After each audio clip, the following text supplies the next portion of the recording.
Alright, welcome back to the channel. So we're going to go over real quick this morning on painting over anything that had graphics or racing stripes. Now this is going to apply to old bracket cars. A lot of the old bracket cars from the 70s, 80s, 90s that these people are buying now for no prep racing and stuff like that. They had a lot of crazy graphics, whether it was racing stripes, stickers all over them, and they clear coated over, whatever. I've seen all kinds of crazy intense designs. We are going to skim through this job, show you the outcome of it. So we're starting with an actual golf cart body. This is the exact same thing as if you were painting an RV, anywhere from a car to an RV. This is base coat, clear coat with designs on it, so it's going to apply across the board to everything. But we're going to hit 2 points here. We're going to show how to prep this and get rid of these designs so you don't see them in the sun after you do all this work. And then we're also going to do a fluorescent pink on this thing that's going to pop really hard in the sun. So we're going to go over what colors to put down to do your fluorescent colors if you're doing a crazy fluorescent paint job. And then we're also going to go over some downsides to going with the fluorescent paint. Then let's get started. Let me flip the camera around and show you the issue with having painted on racing stripes, painting on pinstripes, painted on graphics, anything like that that was put on the vehicle. Even also two-tone. So this also applies to if you're painting a pickup truck with a two-tone across the bottom and you want to get rid of that two-tone. Flip the camera around and show you real fast. All right, so here is the golf cart. Now it's got these crazy stripes all in it. Some is yellow. Now this is going to be, this area right here is just a fade out. And then you have these reversed little tiny dots. So these are white dots on this side, whereas this yellow dots across on this side. So a lot's going on. I'm pretty sure the white was laid first is what it appears to be, and then the yellow was laid. But the issue that you'll have is you have that edge right there. So the camera actually just picked it up great. So you can see that edge right there. So if you come in here and you actually just sand all this with 320 to prep it, 400, 600, whatever you have been told or whatever you prefer, and then just paint over this, because technically if this is all one color, you could paint right over this clear after you prep it out. After your paint dries, your paint's going to shrink back and tighten up. You're actually still going to see all of these outlines when it's outside in the sun. So you can see these edges right here. So what our first step is we're going to come through and we are going to sand our project with 180. Like I said, if you're doing a car, RV, boat, whatever you're doing, you got to sand it all down first. Now I went ahead and sanded all this out, but to show you so the camera actually picks it up, I have threw some guide coat on here. So if you're new to sanding and doing body work, then you might want to pick you up some guide coat so you can see what you're doing and you don't lose track. This is the product we use. We went over it 100 times on the channel. When you spray it on, what it does is what's left behind shows you the low spot. So as a perfect example right here, you can see how this clear buildup right here where it's pure white, that was a high, and then you can see on the other side of the pure white how there's black left between the white and yellow. That's a low, and then over here's a low. So it's really clean white right here because the clear, basically gravity pulled it down towards this tape whenever this was taped or this was taped, whichever direction it went, and it built up. So there's a buildup right here where these two colors meet, and that's the reason why that white is so clean, because the sandpaper has come through here and cut the buildup off. Now the sandpaper has also cut this a little bit cleaner over here because this was higher, and then it has left it really dark here and left it really dark right here because these are lows. So that's what we have to cut out. You can actually feel this right now. If you were here, you'd actually be able to feel it. But we have to cut all that out smooth, all that out the same level, and then it's still not going to be good enough because there still was a line there. So there's still differences in material from here to here, and where they meet at, you'll see it. So just like on two-tone pickup trucks, there always is a line there that's normally covered up with a vinyl pinstripe. We have to prime over this to get this to go away and then block our primer. So I'm going to get all this sanded out with 180, get this all smoothed out. I have the front piece to do that's sitting up there, and then we're going to get this in the booth and shoot some primer. All right, so after you get your parts all sanded, next step is going to be to shoot a 2K primer, whatever your paint supplier has.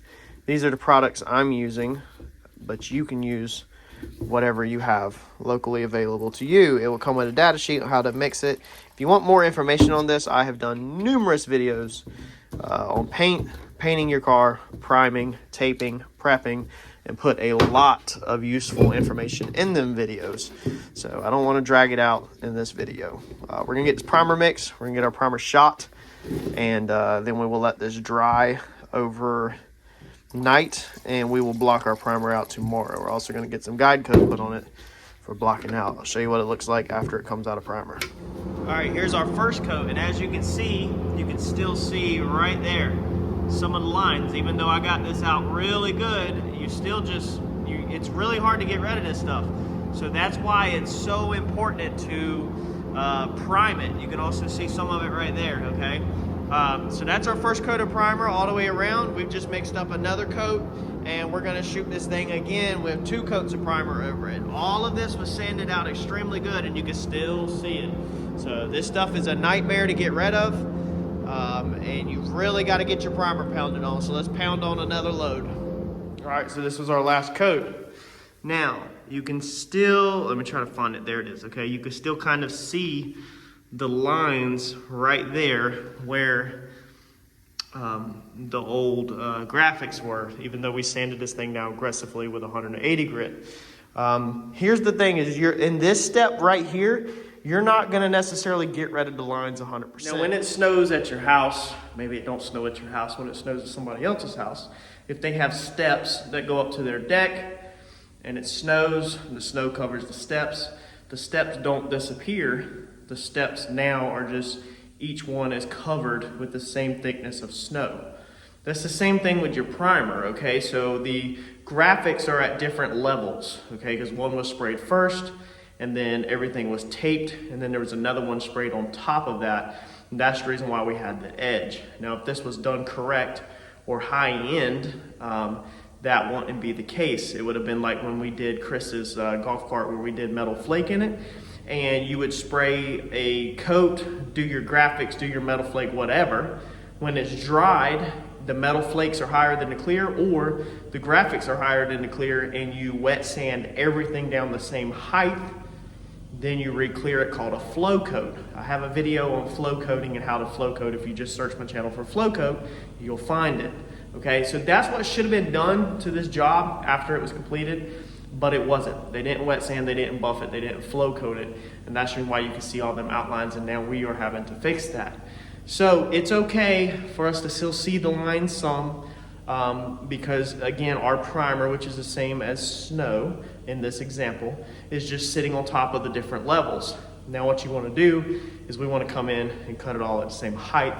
In theory, if a road was covered in snow and the road had a speed bump, then it would follow it. But if you come in and cut that road at the same height right at the top of the speed bump, you wouldn't see the speed bump no more. It would just be buried underneath the snow. So hopefully that helps you visually in your head understand what's happening and the reason why you don't need to stress too bad right now in this step of still seeing your stuff. I've got 2 good coats on here, so I have enough thickness of filler primer, 2K filling primer. You don't want to use a rattle can. It's a 1K product. We've preached on it a million times. You don't want to use that. You want to use a 2K product, meaning 2 parts, meaning primer and a hardener. In this case, there's 3 parts. There's also a reducer on mine. But a 2K product, that way it has a hardener in it so it can cure up. We're gonna let this dry up. We'll come back to this tomorrow, and then we will start blocking everything at the same height. That way we have a smooth, equal foundation to start painting on when we get started tomorrow. Got it? All right, so we have got our front piece and we started sanding it. I want to point out a couple things to y'all real fast. Look at Eddie over there doing BMW technical stuff. So on your pieces, now I always take my DA sander and I do all my flats. If this was, I often run golf cart bodies for $200, just so everybody knows. It's kind of a special I run. Boat motor covers for $200, set of 4 rims for $200, and golf cart bodies for $200. That includes very cheap clear coat, and it's pretty much scuff and spray, so there's no primer work on any $200 job. If I do throw primer work on a very cheap job, then I would take my DA and I would do all of my curves. I would do everything 100% with a DA super fast. I would take it and run it like this, or cut it even like this, where it was kind of riding in there like that, okay, all the way around it. Roll it, I would probably jab it into here like this to get this, and then flip it around like this, and then jab it up into there like that to get that. turn it on its side to get all in here. When you do that, when you take a DA and you cut it, that's extreme, but you're basically cutting like that. Then you're basically taking it and you're cutting a circle, okay? So everywhere you move and pause is cutting a circle pattern like that. So if you go like that and then back up, okay, which is how a lot of people saying, you know, every time you jab it in like that, you're jabbing the circle, because that split second where it pauses and then your brain tells your hand to back up, it's cutting more than obviously on the forward stroke or the backward stroke. Now, if you just equally cut it like this in theory, then it would be a lot smoother besides where you pause and come backwards. So you don't normally do that. You always try to cut your DA flat unless it's a very cheap job that you don't care about. That's how we do the cheap jobs, because the clear coat is so crappy anyway that them little marks where the DA sander, and you can see them when they're in the sun, they don't matter. We're doing a little better job on this since we're using a more expensive material. We're using a more expensive clear coat, and we're also just doing a better overall job is what the customer requested. So now that I have done all of the flats, okay, so all my flats are done with the DA, nothing is curved. We're now going to take a piece of hand sandpaper and we are going to do all of the curves by hand. Now to take a piece of that, what we're going to do, so you'll take a piece of DA sandpaper and you'll fold it in half. This is what I use. If you have some other sandpaper, it's fine. When you're sanding this, you want to be more flat-handed, okay, and not fingertips. We'll use our dust right here. So if you take your paper like this and you're sanding like that, then there's what you are doing, okay? So you're cutting grooves into the paint, and between your fingertips don't have the same amount of pressure as on the fingertips. So you kind of want to take your hand, and when you're sanding, you kind of want to be more flat with it like that, okay? So you can see where, of course, it pushed the dust up, but you get the picture. Okay, we want to be more flat. We don't want to sit there and go with our fingertips like this, where we're just digging trenches. The dust physically shows you, but of course the dust is going to pile up, you know, in between there. But you just don't want to use your fingertips where you're digging trenches. You want to kind of use more of the palm of your hand, or flat-handed. You want to be more flat-handed. You don't want to push it. Now, in these curves right here, you do have to take, you know, normally like your middle finger, and you have to kind of push some more pressure down like that. But you can see between the fingers, there's still going to be pressure. So you want to get your center like that, and then you kind of want to take it and do like this. Okay, so now you're pushing into the corner there, and then you can sand all of that. So you just want to be careful, be very thoughtful of how much pressure you're putting on your fingertips, because that is digging into clear if you're doing a high-end job. If you're doing a low-end job, then who cares? It's not that big of a deal. But on a job like this, where the customer requested a better job than normal, we have done low-end golf cart jobs for him, we're going to take our time a little bit more on this. So let me get this all sanded out. You can see my guide coat where I have sanded and where I have not sanded. That's the whole point of it. And really, I have not seen any lines from the old graphics in this piece so far. So I think the rear piece, we might see some more, and I'll show you all that here in a second. But I'm going to get this front piece sanded out. We'll throw this to the side, and we'll pull the rear piece out and jump on it. All right, so as I promised, I'd show you the back side. Now, all of this has sanded out really extremely good. So the whole cart, whenever I've been sanding it, all this is done. Not my curves right here, because I just did all my flats, and I actually did all these curves with the DA because they're not extreme curves, they're gradual curves. I did not run it up in the corner here. I'll do that by hand, but I was confident with my sanding skills to be able to do that. You might not. But everything has sanded out really good. There has been no lines that showed up until right now, this one. Now this will be fine. You know, we're going to cut this out the same height like I explained earlier, but I just wanted to show you what it does look like with your guide coat and the whole point of your guide coat.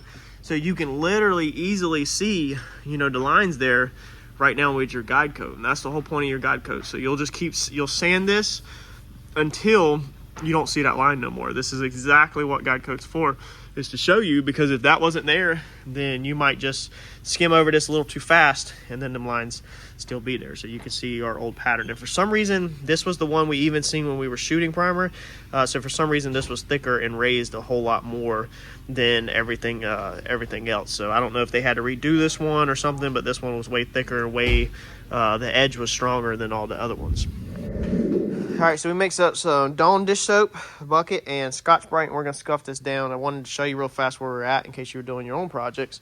So I did my curves right here on my edge by hand with 320 grit, but if you've noticed, I have not done these edges right here. So I did all of that and got all the curves done, but I have not done the edges. Now the reason why I didn't do the edges is because you often can cut through with the sandpaper, and it's not important. So the reason why you're sanding this out with 320 is to get rid of A, imperfections, and B, to get rid of orange peel. So on the edges, we don't care about the orange peel necessarily, because it's so high in such a small amount that it will come out extremely easy with this, and this won't cut through like sandpaper will. So a lot of times I leave my edges or pieces that don't matter, like this right here, plastic gets snapped into. These tracks right here, I hit my flats, but like I didn't touch this, I didn't touch this, you know, I didn't touch this little area right here.